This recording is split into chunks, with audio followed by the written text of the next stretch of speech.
Good morning, children. Welcome to our new session.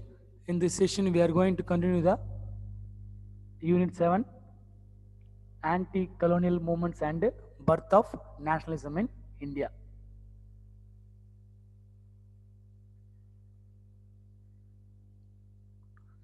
So, in the last session, we discussed in this lesson about introduction of this lesson, peasants and tribal resistance, and then Great Rebellion. These are all the things which we discussed in the last session about this lesson. So, in this session, we are going to discuss about the four important concepts: peasants, revolts under crown, foundation of Indian National Congress, and then partition of Bengal and home rule movement. So these are all the four concepts. This we are going to discuss in this session. So we will move into the concepts and let me see what is peasant revolts under crown. So peasants revolt, as we all know, peasants and farmers and labor groups, they are fighting and resisting or refusing against the crown, means British East India Company or crown prince of British East India Company. So that is known as peasants revolt under crown. So indigo revolt. So indigo revolt is nothing but indigo is a plant which is used for coloring the cloths. So many of the Indian peasants and farmers were employed to cultivate indigo plantation. So that plant which cultivated was useful for dyeing factories. Dyeing factories means, so which is used for coloring the cloths of different cloths. For that purpose, that plant has been cultivated in India by employing the Indian peasants. So in the end, what happened? The British planters gave cash and other financial supports in advance for paying rent to the land and other cost. So some of the small farmers they don't have much financial support and other payments for their buying and buying of indigo plants. So using this situation, some of the British East India Company planters, they gave cash in advance. Indirectly, they are helping to the Indian farmers to cultivate these indigo plants. For their main intention is so make the Indian peasants and employees to be fell into the debt. So எப்படி நான் பணம் கொடுக்குற மாதிரி கொடுத்து விவசாயம் இந்த indigo plantation விவசாயம் பண்ணுங்க, நல்ல லாபம் கிடைக்கும் அப்படின்னு சொல்லிட்டு அவங்களுக்கு பணம் ஊற்றி கொடுக்கும்போது முன்னாடி அட்வான்ஸாக கொடுத்து உதவி செஞ்சுட்டு அவங்கள திரும்ப அந்த பணங்களை கொடுக்க முடியாத அளவுக்கு இந்த பிரிட்டிஷ் பிளான்டர்ஸ்க்கு திரும்ப கொடுக்கவே முடியாத அளவுக்கு ஒரு கடனில் அவங்கள சுச்சுவேஷனை அவங்கள தள்ளி நெருக்கடி உண்டு பண்ணி அடுத்தடுத்து அவங்க தலைமுறைகளையும் அவங்கள கடனாளி சொல்லிட்டு அவங்க கான்ட்ராக்ட்லேயே போட்டு திரும்ப அந்த பணத்தை அந்த இன்ட்ரெஸ்ட்டை திரும்ப வாங்கி என்ன பண்ணுறோம், அந்த ஒட்டுமொத்த பெசன்ஸ் ஃபேமிலியோ அதே மாதிரி அழிக்கிறது. That is known as indigo revolt. So அந்த மாதிரி ஒரு சுச்சுவேஷனில் போயிட்டே இருக்கும்போது என்னாச்சு பார்த்தீங்கன்னா, ஸோ ஒரு பிள்ளையோ ஒரு ஃபார்மர்ஸோடைய சன்னு நெக்ஸ்ட் ஜென்ரேஷன் அடுத்தடுத்த ஜென்ரேஷன் பார்த்தீங்கன்னா என்னதுன்னா, இந்த மாதிரி இவங்க கடன்பட்டு இந்த பிரிட்டிஷ் பிளான்டர்ஸுக்கு அடுத்தடுத்த தலைமுறை அவங்க வேலை செஞ்சுறதை எதிர்த்து என்ன பண்ணுறாங்கன்னா, present peasants, those who are in the 1859-1860, they started revolting against the British indigo planters, British planting cultivators. So இந்த ஐடியாவை கொடுத்து இந்த பிளான்டேஷன் கல்டிவேட் பண்ணுங்க, அந்த பிரிட்டிஷ் பிளான்டர்ஸ் எல்லாரையும் எதிர்த்து என்ன பண்ணுறோன்னா, இந்த இந்தியன் ஃபார்மர்ஸ் இந்தியன் பெசன்ஸ் என்ன பண்ணுறாங்க, எதிர்த்து போராடுறாங்க. That is known as indigo revolt 1859 to 1860. So with this concept ends, we'll move to the next concept. So இந்த கான்செப்ட் ஃபைனலாக எப்படி முடிஞ்சுன்னு பார்த்தீங்கன்னா, ஸோ இந்த ரிவோல்டு பெசன்ஸ் ஃபார்மர்ஸ் எல்லாமே ஸ்டார்ட் பண்ணிட்டாங்க. அது மட்டும் இல்லாமல் பெங்காலில் நிறைய இடங்களில், பெங்கால் மற்றும் இந்தியாவில் ஃபுல்லாகவே நிறைய பெசன்ஸ் ஃபார்மர்ஸ் எல்லாருமே இந்த இண்டிகோ பிளான்ட் கல்டிவேஷன் பண்ண மாட்டோம் அப்படின்னு சொல்லிட்டு புரட்சியில் இமீடியட்டாக என்ன பண்ணுறாங்க, நிறைய போராட்டங்கள் நிறையா பண்ணிவிட்டு அதை எதிர்த்து போராடினாங்க. ஸோ அது மட்டும் இல்லாமல் பார்த்தா இந்த ஒரு பிரச்சனை பார்த்தீங்கன்னா ஒரு காமனான பிரச்சனை ஆயிடுச்சு. முஸ்லீம் பெசன்ஸு ஃபார்மர்ஸு, இந்து பெசன்ஸு ஃபார்மர்ஸ் எல்லாரும், விமன்ஸ் எல்லாமே என்ன பண்ணுறாங்கன்னா, அவங்கவுங்க கையில் என்ன பொருள் கிடைச்சோ அதை எடுத்துக்கின்னு சட்டி பானைகள் கத்தி கப்படா எல்லாத்தையுமே எடுத்துக்கின்னு அவங்க என்ன பண்ண போராட்டத்தில் இறங்கிட்டாங்க இந்த பிரிட்டிஷ் பிளான்டர்ஸ் அகைண்டா. ஸோ அதனால் பார்த்தீங்கன்னா இந்த ஒரு போராட்டம் வந்து மிகப்பெரிய ஒரு பெரிய அளவில் ரீச் ஆச்சு. அது மட்டும் இல்லாமல் நீல் தர்பன் என்ற ஒரு ரைட்டர் என்ன ஒரு தீனா பந்து மித்ரா என்ற ஒரு ரைட்டர் என்ன பார்த்தீங்கன்னா இந்த இன்சிடெண்ட்டை ஒரு கதையாகவே ஒரு ஸ்டோரியாகவே என்ன பண்ண எழுதார். That is known as Neel Darpan or mirror of the indigo. So இந்த விஷயத்தை ஒரு பத்திரிகை மூலியமாக ஒரு மேகசின் மூலமாக எழுதி என்னாச்சு கடைசியில் பார்த்தீங்கன்னா இந்தியா மற்றும் எல்லா யூரோப்பியன் பிளான்டன்ஸு எல்லா இடங்களுக்கும் அவங்களுடைய கவனத்தை திசை திருப்பதுக்காக இந்த விஷயத்தை தீனா பந்து மித்ரான்ற ஒரு ரைட்டர் என்ன பண்ண இந்த விஷயத்தை எழுதி எல்லாருக்கும் இந்த விஷயங்களை பரப்பினார். So with this concept ends. The next concept is foundation of Indian National Congress. So National Congress, so Congress என்ற ஒரு கான்செப்ட், காங்கிரஸ்னாலே ஒன்று குரூப், அதான் வந்து காங்கிரஸ். ஸோ 1885 பார்த்தீங்கன்னா ஒரு பக்கம் அந்த patriotism nationalism 19th century second ஹாஃபில் ரொம்ப பயங்கரமாக பெரிய அளவில் புரட்சி வெடித்து அரசியல் மற்றும் பொருளாதார ரீதியாக நிறைய போராட்டங்கள் நடந்துகிட்டே இருக்குது. அது மட்டும் இல்லாமல் இந்தியாவில் பார்த்தீங்கன்னா புதுசாக ஒரு new social class of English educated Indians. So படித்தவங்க நிறைய பேர் பார்த்தீங்கன்னா வெஸ்டர்ன் ஐடியாஸ் நிறையா படிச்சுட்டு தெரிஞ்சுக்கிட்டு புதுசாக ஒரு குரூப் ஃபார்ம் ஆகிறாங்க. ஸோ அந்த குரூப் எல்லாருமே என்ன பண்ணுறாங்கன்னா எப்படி வந்து நம்ம ஃப்ரீடம் ஸ்ட்ரகில் எப்படி நம்ம புதுசாக புது யுக்திகளை பயன்படுத்தி நம்ம நாட்டுக்கு ஃப்ரீடமோ இல்லை நேஷனலிசம் எப்படி நம்ம பெறலாம் அப்படின்னு சொல்லிட்டு புதுசாக நிறைய விஷயங்களை கொண்டு வராங்க. ஸோ அப்படி அந்த மாதிரி முயற்சியில் ஈடுபட்டுகிட்டே இருக்கும்போது பார்த்தீங்கன்னா ஒரு பக்கம் என்ன கடைசியாக நடக்கும் பார்த்தீங்கன்னா மீடியா. ஸோ என்ன படித்தவங்க என்ன பண்ணாலும் லோக்கல் லாங்குவேஜ்லையும் சரி இங்கிலீஷ் லாங்குவேஜ்லையும் சரி, ஸோ இந்த ரெண்டு லாங்குவேஜும், so vernacular means local language, so இங்கிலீஷையும் லோக்கல் லாங்குவேஜ் அந்தந்த ஸ்டேட்டு அந்தந்த ரீஜனில் லோக்கல் லாங்குவேஜ் யூஸ் பண்ணி இந்த ரைட்டர்ஸ் நிறையா படித்தவங்க என்ன பண்ணுறாங்கன்னா new social class of English educated Indians. So இந்திய தரப்பில் நிறைய பேர் படித்த ஆளுங்க உருவானதால அவங்கவுங்க அந்தந்த ஸ்டேட்டில் அந்தந்த ரீஜனில் என்ன பண்ணுறாங்க லோக்கல் லாங்குவேஜ் இங்கிலீஷ் தெரிஞ்ச லாங்குவேஜ் இங்கிலீஷில் எல்லாமே அவங்கவுங்க என்ன பண்ணுறாங்களா இந்த நாட்டுப்பட்டு சம்மந்தப்பட்ட விஷயங்களை நிறையா ஸ்ப்ரெட் பண்ண ஆரம்பிச்சுட்டே இருக்காங்க. That is known us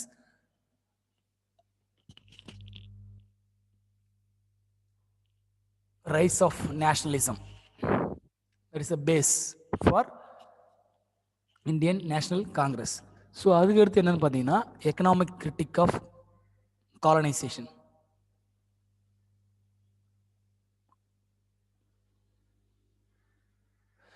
so நம்மளுடைய இந்தியாவுடைய முக்கியமான வளர்ச்சி தடைப்பட்டதுக்கும் நமக்கு ஃப்ரீடம் கிடைக்காம போனது என்ன காரணம் அப்படின்னு பார்த்தீங்கன்னா the first reason is complete colonization and obstacle to India's economic development. That means so British East India Company completely dominated our production and economic activities, and also that led to the complete stoppage or obstacle to the India's economic development and the India's nationalism.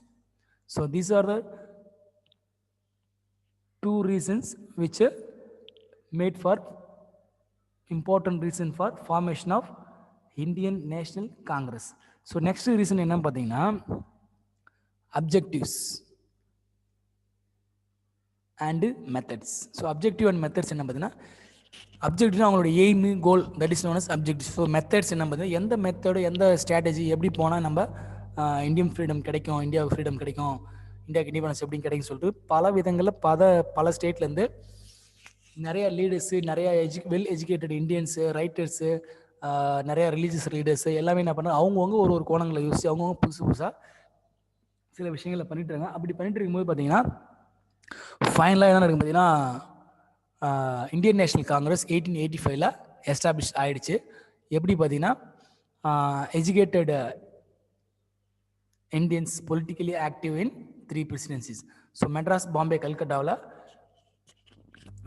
Bengal Madras Bombay or Bengal Bombay Madras Calcutta இந்த 3 presidencies இந்த 3 provinces நிறைய educated அரசியல்வாதிகளும் நிறைய சமூக சீர்திருத்தவாதிகள் எல்லாம் பண்ணுறாங்க. நிறைய nationalist எல்லாமே என்ன பண்ணுறாங்கன்னா இந்த மாதிரி ஒரு அமைப்பை உருவாக்கினாதான்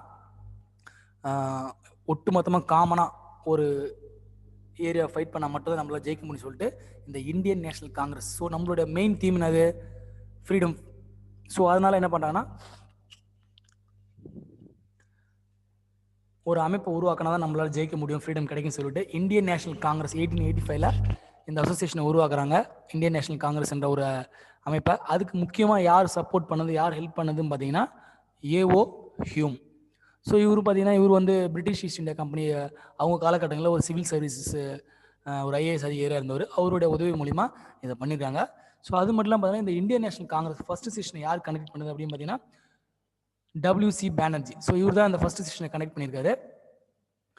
எங்கே நடந்தது பார்த்தீங்கன்னா 28 டிசம்பர் 1885. ஸோ இந்த இயரில் இந்த டேட்டில் இந்த W C Banerjee Indian National Congress first session நடத்தியிருக்காரு. ஸோ இது யார் முக்கியமாக சப்போர்ட் பண்ணது பார்த்தீங்கன்னா ஏஓ ஹியூமே.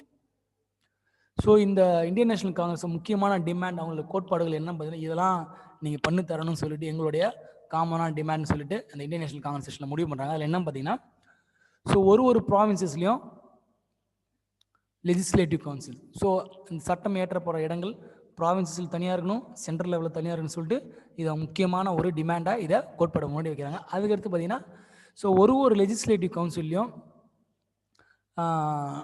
என்னென்னு பார்த்தீங்கன்னா நம்பர் ஆஃப் சீட்ஸ் வந்து இந்தியன்ஸ்க்கு அதிகமாக சான்சஸ் கொடுக்கணும் அப்படின்னு கேட்குறாங்க. அதுக்கடுத்து என்னென்னு பார்த்தீங்கன்னா ஜுடிஷியலையும் எக்ஸிக்யூட்டிவ். ஸோ ஜுடிஷியல் வந்து சட்டம், எக்ஸிக்யூட்டிவ்ன்றது சில விஷயங்களை ஃபாலோ பண்ணி இந்தியாவில் அட்மினிஸ்ட்ரேஷன் ப்ராசஸ் நடக்குது தான் எக்ஸிக்யூட்டிவ் ஃபங்க்ஷன். ஸோ இது ரெண்டுத்தையும் வந்து தனித்தனியாக செயல்படுத்த ஜுடிஷியல் தனியாக ஒரு டிபார்ட்மெண்ட்டும், எக்ஸிக்யூட்டிவ் தனியாக ஒரு டிபார்ட்மெண்ட்டும், ஒரு போர்ட்ஃபோலியோ தனியாக ஒரு துறை இயக்குங்க அப்படின்னு சொல்லிட்டு இந்த மாதிரி டிமாண்டை முன்வைக்கிறேன். அது மட்டும் இல்லாமல் பார்த்தீங்கன்னா மிலிட்ரி எக்ஸ்பென்ஸை குறைங்க அப்படின்னு சொல்லிட்டு அதுக்கும் வந்து ஒரு டிமாண்ட், அதுவும் ஒரு டிமாண்டாக வைக்கிறேன். அது மட்டும் இல்லாமல் நிறைய home charges, reduction of home charge அப்படின்னா டேக்ஸு வரிலாம் போகிறாங்களா அது எல்லாத்தையும் குறைங்க, அதையும் அது மட்டும் சொல்கிறேன். அது மட்டும் இன்னொரு விஷயம் என்ன பார்த்தீங்கன்னா extension of trial by jury. So யாரையாவது சாகடிக்க போகிறீங்க அப்படின்னா ஏதாவது விசாரித்து ஒரு அமைப்பு, ஒரு குழு அமைச்சு அதன் மூலயமா இந்த கேஸை விசாரிச்சுட்டு அதுக்கப்புறமா நீங்கள் யாரையாவது தூக்கில் போடுறதோ இல்லை மரண தண்டனை கொடுத்தோ அந்த விஷயங்களை ஃபாலோ பண்ணுங்க. அது மட்டும் இல்லாமல் ஸோ சிவில் சர்வீஸ்ன்ற விஷயத்தை வந்து இந்தியாவுக்குள்ளேயும் வைங்க, இங்கிலாந்துலேயும் வைங்க எக்ஸாம் அந்த கான்செப்ட் அப்படின்னு சொல்கிறாங்க. அதுக்கப்புறம் அது மட்டும் இல்லாமல் நிறைய போலீஸ் டிபார்ட்மெண்ட்டில் நிறைய ரிஃபார்ம்ஸ் கொண்டு வரணும், இந்த மாதிரி நிறைய விஷயங்களை. அப்புறம் ஃபாரஸ்ட் லாஸ், அது மட்டும் இல்லாமல் இந்தியன் இண்டஸ்ட்ரீஸு, டேரிஃபு, டியூட்டிஸ், இது எல்லாத்தையுமே இந்த நிறைய விஷயங்கள் இது எல்லாமே demand factor. Indian National Congress உருவானதுக்கப்புறம் இந்த எல்லா ஃபேக்டரியும் வச்சு அவங்க என்ன பண்ணுறாங்கன்னா இது எல்லாமே எங்களுக்கு தேவை, இதை கொடுங்க அப்படின்னு சொல்லிட்டு இந்தியன் நேஷனல் காங்கிரஸ் தலைமையில் இந்த போராட்டத்தை மிகப்பெரிய அளவில் தொடங்குறாங்க. ஸோ நெக்ஸ்ட் கான்செப்ட் என்னன்னு பார்த்தீங்கன்னா militant nationalism. So militant nationalism என்னன்னு பார்த்தீங்கன்னா ஸோ மிதவாதிகள், தீவிரவாதிகள் 2 ஃபார்ம் ஆஃப் லீடர்ஸ் இருந்தாங்க இந்தியாவில். ஸோ மிதவாத லீடர்ஸ் என்ன பண்ணாங்கன்னா அவங்களுக்கு எந்த ஒரு போராட்டமோ எது பண்ணி எந்த ஒரு சாதிக்கவும் முடியல. ஸோ அதனால் என்னென்னு பார்த்தீங்கன்னா சில லீடர்ஸ் பாலகங்காதர் திலக், சுபாஷ் சந்திர போஸ் இவங்க மாதிரி ஆளுங்க என்ன பண்ணாங்கன்னா பிரிட்டிஷ் அகேன்ஸ்டாக எதிர்த்து என்ன பண்ணிட்டாங்க. ஸோ மாடரேட் லீடர்ஸ் என்ன பண்ணாங்க, இவங்க நார்மலாகவே சைலண்டாகவும் அமைதியாகவும் டிமாண்ட் பண்ணி ஃப்ரீடம் கொடுங்கன்னு கேட்டு இருந்தாங்க. அதை எதிர்த்து இவங்களோட என்ன பண்ணுறாங்கன்னா பிரிட்டிஷ்க்கு அகேன்ஸ்டாக ரொம்ப தீவிரவாத இயக்கம் இமீடியட்டாக உடனே பிரிட்டிஷ் அட்டாக் பண்ணுறது, அவங்களுக்கு எதிர்த்து போராடுறது, that is known as militant nationalism. So இந்த மாதிரி அவங்க போராட்டங்களை ஆரம்பிச்சாங்க, that is known as militant nationalism.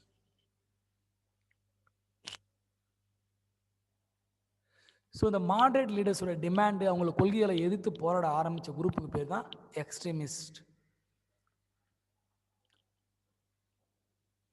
So இந்த மிலிட்டன்ட் ஃபார்ம்ஸோடைய அவங்களுடைய முக்கியமான டிமாண்டு விஷயம் எப்படின்னு பார்த்தீங்கன்னா நாமளே ஹெல்ப் பண்ணிப்போம், நம்மளால முடியும், நம்மகிட்ட எல்லாமே இருக்குது அப்படின்னு சொல்லிட்டு எதுக்கு வேணால் ப்ரேயரு, பெட்டிஷனு, போராட்டம், தியாகம் அப்படின்னு பண்ணிட்டு இருக்கேன், டைரெக்டாக இறங்கி களத்தில் இறங்கி போராடுவோம் அப்படின்னு சொல்லிட்டு இந்த எக்ஸ்ட்ரீமிஸ்ட் ஆர் மிலிட்டன்ட் நேஷனலிஸ்டோடைய முக்கியமான ஐடியா இதுதான். ஸோ அடுத்து என்ன பார்த்தீங்கன்னா partition of Bengal. So Lord Curzon வந்து வெஸ்ட் பெங்காலில் அவரை வந்து வைஸ்ராய் அப்பாயின்ட் பண்ணுறாங்க 1899. அவர் என்ன பண்ணுறேன் அங்கே திடீர்னு உடனே இமீடியட்டாக அந்த அவருடைய காலகட்டத்தில் என்ன ஆச்சு பார்த்தீங்கன்னா ஒரு மிகப்பெரிய பஞ்சம், ஒரு வறட்சி, அதுக்கப்புறம் பிளேக்ன்ற ஒரு நோயால் தாக்கப்படுது ஒட்டுமொத்த பெங்காலும். ஸோ அதுக்கப்புறம் சில விஷயங்களை பயன்படுத்தி லோக்கல் செல்ஃப் கவர்மெண்ட்டு இது எல்லாத்தையும் அவரோட கண்ட்ரோலில் கொண்டு வராரு, ப்ரெஸ்ஸு, லோக்கல் செல்ஃப் கவர்மெண்ட் எல்லாத்தையும் கண்ட்ரோலில் கொண்டு வந்தார். அதுக்கப்புறம் 1905 என்ன ஆச்சுன்னு பார்த்தீங்கன்னா பெங்காலை 2ஆக பிரிக்கிறாங்க. பிரச்சனை பிரிட்டிஷ் என்ன பண்ணுறாங்கன்னா ஒரு பிரச்சனையை ஒன்று பண்ணி இந்து மதம், முஸ்லீம்ஸ் இந்து, பெங்காலி பேசுகிறவங்க, ஹிந்தி பேசுகிறவங்க இப்படின்னு சொல்லிட்டு மதத்தை தூண்டு விட்டு என்ன பண்ணுறாங்கன்னா ஸோ அங்கே கலகம், அதான் Hindu Muslim divide by British East India Company. So Bengal ரீஜனில் இந்து மக்கள்களுக்கும் முஸ்லீம் மக்கள்களுக்கும் பிரச்சனையை தூண்டு பண்ணி விடுறாங்க, that is known as Hindu Muslim divide. So that took place in 1905 in Bengal. So அடுத்த concept Hindu Muslim divide. So மெயினாக ஸோ அப்ஜெக்டிவ் ஆஃப் பார்ட்டிஷன் என்னன்னு எதனால் இது பண்ணாங்க பார்த்தீங்கன்னா, ஸோ பெங்காலி பேசுகிறவங்கள ஒரு பக்கம் நம்ம அனுப்பிச்சிட்டா ஆட்டோமேட்டிக்காக என்ன ஆகிடும், இந்து முஸ்லீம்குள்ள பிரச்சனை வந்துடும். ஸோ அதனால் இந்த ஃப்ரீடம் ஃபைட்டு ஃப்ரீடம் ஸ்டைல் கான்செப்டே அவங்க மறந்துடுவாங்க. அவங்களுக்குள்ள ஒரு புது கழகத்தை உண்டு பண்ணி ஸோ இந்த மாதிரி டைவர்ட் பண்ணி விட்டாங்க. கர்சன் வைஸ்ராய் பீரியடில் பெங்காலில் வெஸ்ட் பெங்காலில் பார்த்தீங்கன்னா ஈஸ்ட் பெங்காலில் முஸ்லீம்ஸும் வெஸ்ட் பெங்காலில் வந்து இந்துஸையும் பிரித்து விட்டா பெங்காலி பேசுகிறவங்களையும் இந்து முஸ்லீம் பிரச்சனையை உண்டு பண்ணி விட்டா அவங்க வந்து இந்த போராட்ட விஷயம் ஃப்ரீடம் இண்டிபெண்டன்ஸ் இந்த கான்செப்டில் வந்து வெளியே வந்துட்டு அவங்களுக்குள்ள ஒரு பிரச்சனை வந்தோம்னு சொல்லிட்டு இந்த மாதிரி இந்து முஸ்லீம் டிவைடாக British East India Company lord viceroy தலைமையில் இந்த விஷயத்தை இந்த மாதிரி ஒரு அப்ரோச்சை ட்ரை பண்ணாங்க.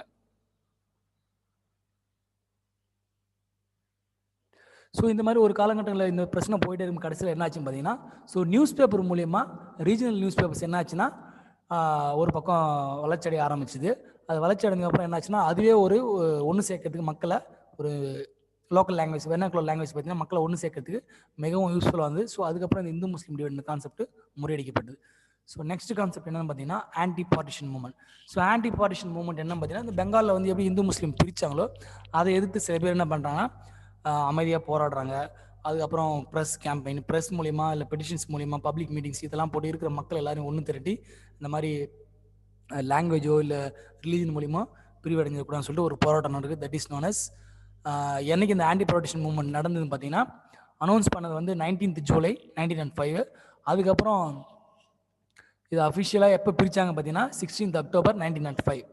ஸோ இந்த டேவை பார்த்தீங்கன்னா மிகவும் ஒரு கண்ணீர் அஞ்சலி செலுத்துகிற தினமாக இந்த தினத்தை October 16th 1905 இந்திய மக்கள் என்ன பண்ணாங்கன்னா இதை நிர்ணயிச்சாங்க. So this is declared as a day of mourning. மார்னிங்னா ஒரு கண்ணீர் அஞ்சலி செலுத்துகிற தினம். ஸோ நிறைய பேர் என்ன பண்ணாங்கன்னா அந்த பெங்கால் ரீஜனில் இருக்க மக்கள் என்ன பண்ணால் கங்கா நதிக்கரையில் போயிட்டு தலைமொழிக்கிட்டு வந்தே மாதரம் என்ற ஒரு முழக்கத்தை எழுப்பிட்டு அப்படியே இந்த போராட்டத்தை தொடர்ச்சியாக பண்ணி எல்லாரும் இந்து முஸ்லீம்ஸு ஒன்றானாங்க. ஸோ நெக்ஸ்ட் கான்செப்ட் என்ன பார்த்தீங்கன்னா boycott and swadeshi movement. So Bengal இந்த மாதிரி ஒரு பக்கம் பார்ட்டிஷன் பண்ணி விட்டாங்க பிரிட்டிஷ் ஈஸ்ட் இந்தியா கம்பெனி. திரும்ப அதை ஒரு ஆன்டி பார்ட்டிஷன் மூவ்மெண்ட்டை ஸ்டார்ட் பண்ணி எல்லாரும் இந்து முஸ்லீம்ஸை ஒன்றாக்கிட்டாங்க. ஸோ நெக்ஸ்ட் என்ன நடந்ததுன்னு பார்த்தீங்கன்னா பெங்காலுக்குள்ளே சில பிரிட்டிஷ் சம்மந்தப்பட்ட பொருட்களை புறக்கணிக்க ஆரம்பித்தாங்க. அது மட்டும் இல்லாமல் இந்திய பொருட்களை பயன்படுத்துங்க அப்படின்ற கான்செப்டை கிரியேட் பண்ணாங்க. That is known as boycott foreign goods use Indian goods swadeshi movement in Bengal. So முதல்ல அங்கே ஸ்டார்ட் பண்ணாங்க. ஸோ அந்த விஷயம் தான் பார்த்தீங்கன்னா கம்ப்ளீட்டாக அது எல்லா பொருள் சோப்பு மேட்ச்ஸ்டிக்ஸ் லெதர் திங்ஸ் எல்லா goods basic Indian consumer goods எல்லாத்தையுமே இந்திய பொருளை பயன்படுத்துங்க, பிரிட்டிஷ் குட்ஸை ஸ்டாப் பண்ணுங்க, பைகாட் பண்ணுன்னு சொல்லிட்டு ஒரு புரட்சி வெடிச்சது. That is known as boycott and swadeshi movement in Bengal. So இன்னொரு ஃபார்ம் அதான் முன்னாடியே சொன்ன மாதிரி மிலிட்டன்ட் நேஷனலிசம் முக்கியமான யாராவது பார்த்தீங்கன்னா Lal Bal Pal. So Lala Lajpat Rai in Punjab, Bal Gangadhar Tilak in Maharashtra, Bipin Chandra Pal in Bengal. So இந்த 3 லீடர் தலைமையில் தான் பார்த்தீங்கன்னா ட்ரையும் வைரேட் அப்படின்னு பார்த்தீங்கன்னா ஸோ இந்த 3 பேரில் சேர்ந்த லீடர்ஸ் சேர்ந்து தான் என்ன பண்ணாங்க இந்த மிலிட்டன்ட் ஃபார்மு இந்த எக்ஸ்ட்ரீமிஸ்ட்ஸு ஒரு தீவிரவாத விதத்தை தோன்றதே பார்த்தீங்கன்னா இந்த 3 லீடர்ஸ் தலைமை தான் இந்த விஷயமே தொடங்குச்சு. அது மட்டும் இல்லாமல் பார்த்தீங்கன்னா சவுத் இந்தியா ஃபுல்லாகவே சவுத் இந்தியாவில் இந்த விஷயம் ரொம்ப வேகமாக பரவ ஆரம்பிச்சு. அது மட்டும் இல்லாமல் விஓ சிதம்பரம்ன்ற ஒரு தமிழ் ஃப்ரீடம் ஃபைட்டர் அவரும் பார்த்தீங்கன்னா அவரோட தலைமையில் ஃபாரின் குட்ஸ் எல்லாம் பைகாட் பண்ணுங்க, அவங்களுக்கு எதிர்த்து நம்ம கப்பல் விடலாம்னு சொல்லிட்டு கப்பல் பயணத்தை நேவிகேஷன் ஸ்டார்ட் பண்ணி விடுறது. That is known as V O Chidambaram swadeshi steam navigation கம்பெனியை ஸ்டார்ட் பண்ணிட்டு அவர் ஒரு பக்கம் தமிழ்நாட்டில் இவருடைய சப்போர்ட்டை அந்த லாலா லஜ்பத் ராய் பாலகங்காதர் இவங்களுக்கு சப்போர்ட் இன்டைரக்டாக கொடுத்துட்ருக்காரு. ஸோ அடுத்து என்ன பார்த்தீங்கன்னா swaraj or political independence. So ஒன்று எங்களுக்கு அரசியலில் ஃப்ரீடம் கொடுங்க, அப்படி இல்லைன்னா எங்களுக்கு கம்ப்ளீட்டாக இண்டிபெண்டன்ஸ் கொடுத்துருங்க அப்படின்ற கான்செப்டில் பாலகங்காதர் திலக் என்ன பண்ணுறாரு, அவர் இந்த விஷயத்த முன் வச்சு எங்களுக்கு ஃப்ரீடம் கொடுங்க அப்படின்னு சொல்லிட்டு அவர் கேட்குறாரு. அவருடைய முக்கியமான ஒரு முழக்கம் என்னன்னு பார்த்தீங்கன்னா Swaraj is my birth right அப்படின்னு சொல்லிட்டு எங்களுக்கு கம்ப்ளீட்டாக ஃப்ரீடம் கொடுங்க அப்படின்னு சொல்லி ஃபாரின் ரூலே இருக்காதீங்க, எனக்கு நாட்டை விட்டு போங்க சொல்லிட்டு அவர் ஒரு புரட்சியை தூண்டுறாரு. That is known as swaraj or political independence. So அடுத்து என்ன பார்த்தீங்கன்னா home rule movement. So home rule movement was started in 1916 to 1918.